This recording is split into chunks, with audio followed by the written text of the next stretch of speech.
In this video, I'm going to show you how to do horizontal scrolling in Figma. Let's launch the Figma app. In the top menu, click on Design.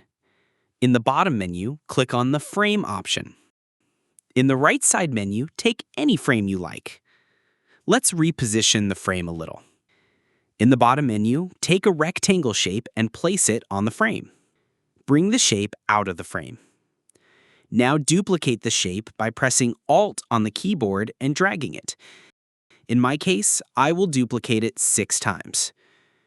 Now select all the shapes together. Right-click on the selected shapes. In the pop-up menu, click on Group Selection. Right-click on the selected shapes again. This time, click on Frame Selection. In the left side menu, bring the frame layer to the top. Now, drag the shapes inside the frame. After you drag them inside, it should look something like this.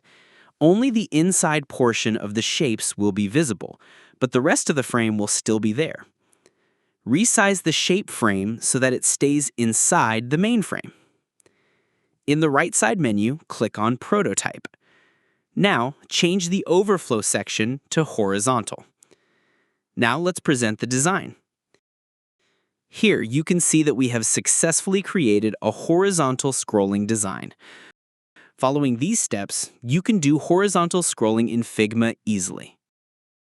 Feel free to reach out if you encounter any issues during the process. If this video helps you out, please leave a like and subscribe. Comment below if you have any questions. If you need further assistance, consider hiring a professional using the link in this video below.